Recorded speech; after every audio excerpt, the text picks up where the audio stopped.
Trump's ordering the Iranians to surrender unconditionally. Last night, he warned everybody to flee the capital, and now Tehran's a ghost town. Surgical strikes target Iranian nuclear scientists and military commanders have taken their toll. Windows have turned to powder, and the lobby of buildings are gone. Overnight, Israel continued to pummel missile and drone infrastructure in the western part of the country. Tel Aviv says they've destroyed over 120 Iranian missile launchers since Thursday. That's about 40% of their missile capacity. They also took out Iran's top general early this morning. He was only at the job for 4 days after his old boss was executed. Israel's already slaughtered 11 senior Iranian generals, but the regime is retaliating tonight with a barrage of ballistic missile strikes against the Jewish state. Our very own Trey Yingst just had to duck for cover in Tel Aviv on the 5. Air defense systems are currently active over Tel Aviv with hundreds of thousands of people into bomb shelters at this moment. Unhook. Get off. All right, we got it. We're going to move. Okay. Stay with us. Stay with us. Stay with us. Keep moving. Keep moving. Keep moving. Keep moving. The IDF says 80 to 90% of Iran's missiles are being intercepted by the Iron Dome and by U.S. missile defense systems in the region. And they have something up their sleeve. Israel says the Beeper operation will seem simple compared to what it has in store next. The Israeli ambassador is promising a number of surprises when the dust settles within the next 24 hours. Netanyahu still isn't ruling out an assassination strike against the Ayatollah. It's not going to escalate the conflict. It's going to end the conflict. We've had half a century of conflict spread by this regime that terrorizes everyone in the Middle East, has bombed the Aramco oil fields in Saudi Arabia, is spreading terrorism and subversion and sabotage everywhere. That's the forever war is what Iran wants, and they're bringing us to the brink of nuclear war. Netanyahu says killing the Iranian leader will be the end of the conflict, but it could also be the beginning of the conflict, because the next Ayatollah could be even nastier. The White House is thinking right now is it's the Ayatollah you know versus the Ayatollah you don't know. That's not to say Trump couldn't decide to swoop in and do some gigantic action. Trump already rejected Israel's original plan for regime change, but he wants Khomeini to know that he's the one keeping him alive. Quote, "We know exactly where the so-called supreme leader's hiding. He's an easy target, but is safe there. We are not going to take him out, kill, at least not for now. But we don't want missiles shot at civilians or American soldiers. Our patience is wearing thin." Trump says the Iranians missed the opportunity of a lifetime. I told them to do the deal. They should have done the deal. Their cities have been blown to pieces. They've lost a lot of people. They should have done the deal. I told them, do the deal. Trump always wanted a deal, but Netanyahu, after October 7th, had decided he was going to strike Iran anyway, with or without the United States, regardless of whether we were negotiating. Netanyahu even asked Trump for the bunker busters, but Trump said no, and was focused on signing a deal, but began to feel the Iranians were stringing us along. And after they missed their deadline and the clock ran out, he let Israel go hard the very next day. And now Trump has a big decision to make. The U.S. and Israel control the airspace over Iran. Their proxies have been gutted. Our sanctions are strangling the country, and Israel's conducting sabotage and espionage activity inside of their borders.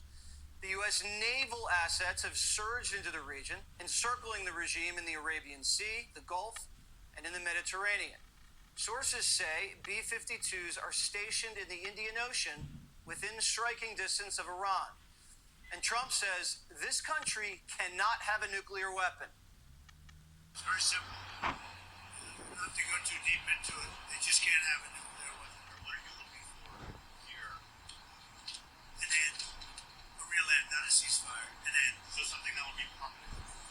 Or giving up entirely. That's okay too. Are you closer? Are you possible? Is that possible in the next 24? Why not? Certainly possible. Complete give up. That's possible. Trump's orchestrating a massive pressure campaign to ensure the Iranians never get a nuke. Politico says it's the most consequential decision of his presidency. The The Trump administration doesn't want to barrel into risky missions or regime changes, but they recognize there's a historic window of opportunity to solve a problem that's vexed U.S. presidents for decades: how to fully eliminate the Iranian nuclear program. Does the president authorize American pilots to fly B-2 bombers over Iran and drop a series of bunker busters on Fordow, the underground Iranian nuclear facility? Or does he let the Israeli air campaign put Khomeini under so much pressure that he crawls back to the negotiating table and signs away his nuke program peacefully? Trump met with his national security team earlier today and is carefully deliberating. The president just finished a call with Netanyahu this afternoon and is keeping all options on the table. He's considering dispatching J.D. Vance and negotiator Steve Witkoff to the region, while also getting assets in place if he decides to strike. Israel can't eliminate the Iranian nuclear threat by themselves. They have their own bunker busters, but none of them are powerful enough to pierce 300 feet deep underground. There's only one bomb for the job, and we have it: the MOP. The massive ordnance penetrator weighs 30,000 pounds. It's so heavy that it can only be lifted by an American B-2 bomber, and once it drops, it explodes horizontally and vertically. We've been working on it for 20 years. Trump tested one during his first term, and it's fully operational. We've used variations of bunker busters in the past, in the Iraq War, to destroy deep Iraqi command centers, and then in the Afghanistan War to target al-Qaeda caves. They look like this.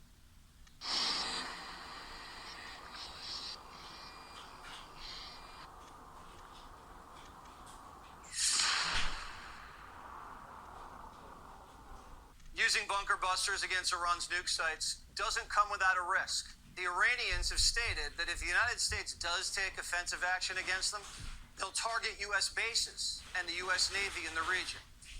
If we decimate their nuke site, we'll take away their only leverage, and they can lash out unpredictably. Dirty bomb, suicide bombers, assassination attempts. Who knows? We'd have to deal with the consequences. The United States targeting Iran's nuclear facilities doesn't necessarily lead to regime change. It could domino into regime change, but it doesn't necessarily guarantee it. The commander-in-chief has campaigned against regime change and expensive quagmires, but in the first term, he wasn't shy about taking decisive action to eliminate threats when opportunities presented themselves, striking Soleimani, al-Baghdadi, and bombing ISIS off the map. No one in the administration is considering putting boots on the ground. That's what we think.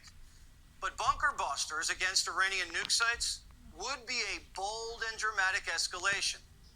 J.D. Vance says whatever he decides, Trump will make the right call.